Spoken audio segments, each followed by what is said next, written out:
ब्रह्मा के सिर को काटा, वो कटा हुआ सिर बहुत दूर तक लुढ़कता गया और ब्रह्मा जी के सिर के रक्त से कर्मनाशा नदी प्रकट हो गई। तब भगवान विष्णु ने भगवान शिव से विनती करी कि प्रभु कृपा करो, ये ब्रह्मा का मुख भले झूठ बोला है, भले इसने छल कर दिया, भले इसने गौ माता को लाकर झूठ बुलवा दिया, केतकी के पुष्प को लाकर झूठ बुलवा दिया, भले इसने छल करा, पर निवेदन है इस ब्रह्मा का कटा हुआ सिर अगर ऐसा ही पड़ा रहेगा दुनिया के लोग इससे नफरत करेंगे।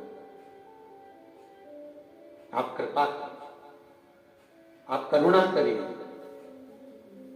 कितना सुंदर भाव है भगवान भोलेनाथ जी का, जरा देखिएगा। इतना ब्रह्मा ने झूठ बोला, कपट करा, छल करा, गौ माता को लेकर आया, झूठ बुलवाया, केतकी के पुष्प को लेकर आया, झूठ बुलवाया ब्रह्मदेव ने, और स्वयं ब्रह्मा का मुख भी झूठ बोल रहा है। कितना कितना झूठ बोल रहा है कि ये आकाशवाणी झूठी है। इसके बाद में मेरे देव अधिदेव महादेव, मेरे भूत भावन भूतेश्वर, त्रिकालदर्शी शिव, कैलाशी अविनाशी, मेरे शंकर, मेरे करुणा सागर भोलेनाथ भगवान विष्णु के कहने पर ब्रह्मा को क्षमा कर देते और कहते ब्रह्मा तुम्हारे कटे हुए सिर से बड़ का पेड़ उत्पन्न होगा, उस बड़ के पेड़ के नीचे कोई रहे ना रहे ये शंकर का निवास होगा, और जो आएगा मांगेगा मिलेगा। ब्रह्मा कहते हैं आपने मेरे क्लेश को मिटाया, आपने मेरे क्लेश को मिटा दिया। तो हे भोलेनाथ इस वट वृक्ष की छांव में आकर जो आपकी पूजन करेगा, ब्रह्मा कहते हैं मैं उसके क्लेश को समाप्त कर दूं। का एक रूप है अवधूतेश्वर, और शिव जी का जो रूप है अवधूतेश्वर, उस अवधूतेश्वर रूप में जो क्रोध आया, उस क्रोध को ब्रह्मा जी ने ले जाकर समुद्र में डाला, और ब्रह्मा जी उसको समुद्र में डाल देते हैं। उससे जो उत्पन्न हुआ वो जलंधर है, और इतना उपद्रवी वृंदा के साथ में उसका विवाह हुआ है। और जब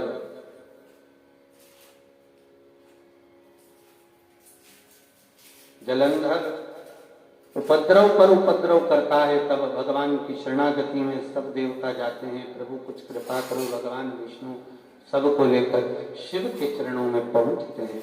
बाबा विश्वनाथ से भोलेनाथ से कहने शिव चरणारविंद, प्रभु कृपा करिए हे विश्वनाथ। सारे देवता मिलकर भगवान शंकर के चरणारविंद में जाकर निवेदन कर रहे हैं, स्तुति कर रहे हैं, हे बाबा करुणा करो, हे बाबा कृपा करो, दया करो। और बाबा करुणा करे। शंकर जी ने कहा देखो नारायण, इस जलंधर को मारना कोई बड़ी बात नहीं, पर दिक्कत इतनी सी है कि इसकी जो धर्मपत्नी है वृंदा, इसका सात्वित्व बड़ा है। वृंदा जो है भगवान की भक्ति में निरंतर डूबी रहती है, नारायण का स्मरण करती है, इसको डिगाना बड़ा कठिन। वृंदा के सात्वित्व को अगर कोई डिगा दे तो फिर जलंधर को मारा जा सकता है, पर अगर वृंदा का सात्वित्व नहीं डिगा मान लो तो फिर जलंधर को मारना बड़ा कठिन। शायद संसार में इतनी प्रबलता किसी में नहीं हो सकती। जो नारी के सौभाग्य की प्रबलता है,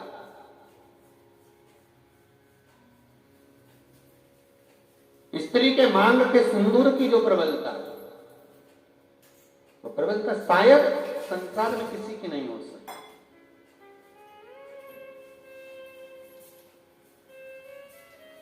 और आज वृंदा के सात्वित्व को डिगाना ये बहुत कठिन काम है, बहुत कठिन, क्योंकि वृंदा नित्य भगवान का स्मरण करती है,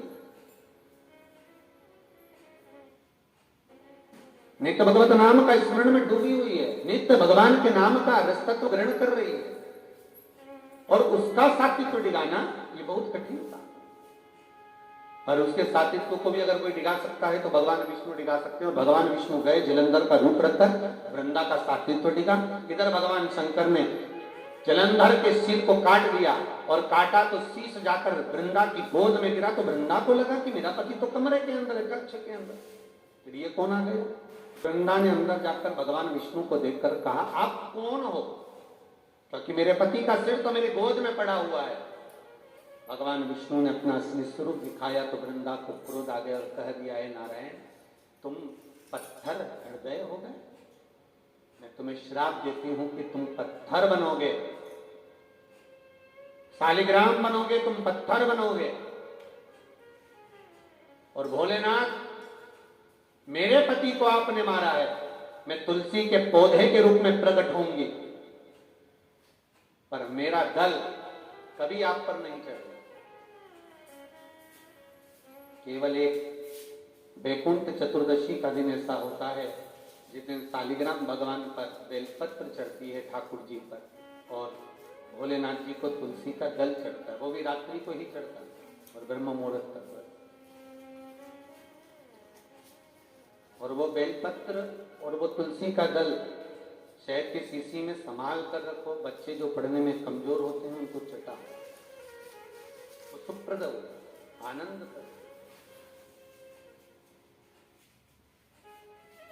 जीवन को आनंदित करने वाला।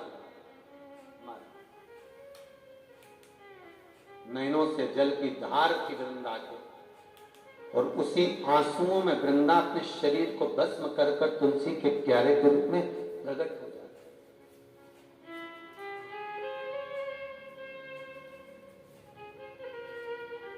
महाराज, जैसे तुलसी जी की सूखी हुई जड़ पानी में घिसकर तिलक लगाने पर वो हरी चंदन हो जाती है, उसी तरह पीपल के वृक्ष की जड़, बट वृक्ष की जड़, आंवले के पेड़ की जड़, बेलपत्र के वृक्ष की जड़, समीपत्र के वृक्ष की जड़, इसमें इतनी मूलता पाई जाती है, देवताओं का आधिपत्य आनंद स्थापित करने वाला रहता है।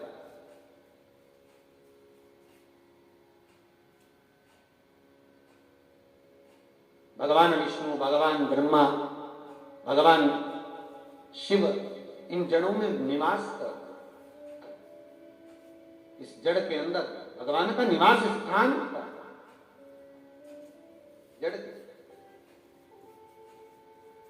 स्कंद पुराण कहती है, जिस व्यक्ति पर कर्जा बहुत ज्यादा मात्रा में हो जाता है और कर्जा चूकता नहीं है, आप बहुत प्रयास कर लिए, करोड़ों रुपए का कर्जा हो गया, यहां से लिया वहां दिया, वहां से उठाया वहां दिया, वहां से उठाया वहां दिया, तो निवेदन है, कभी मौका लगे कर्जा मुक्ति के लिए सारे वृक्षों में अगर कोई श्रेष्ठ वृक्ष माना गया है तो वो बट का वृक्ष माना गया महाराज। इसलिए प्रशासनिक कार्य के लिए, मानसिक टेंशन में, परेशानियों में बटकेश्वर महादेव का स्मरण किया जाता है।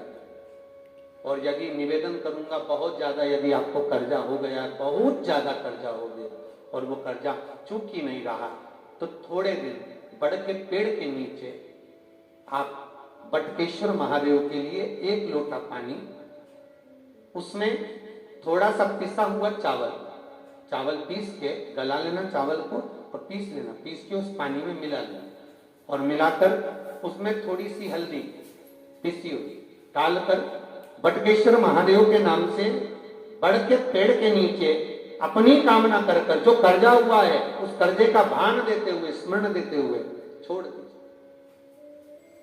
महाराज, 2 या 3 सोमवार एक ही जगह पर करना, 3 सोमवार बाद वहीं से बड़ के पेड़ की थोड़ी सी जड़ उठा लानी और उस जड़ को एक कोई धागे में बांधकर या तो अपनी गले में डाल लो या अपनी जेब में पटक लो, उसको थोड़े दिन पटक कर रखना, लगभग 2 से 3 महीना पटक कर रखो।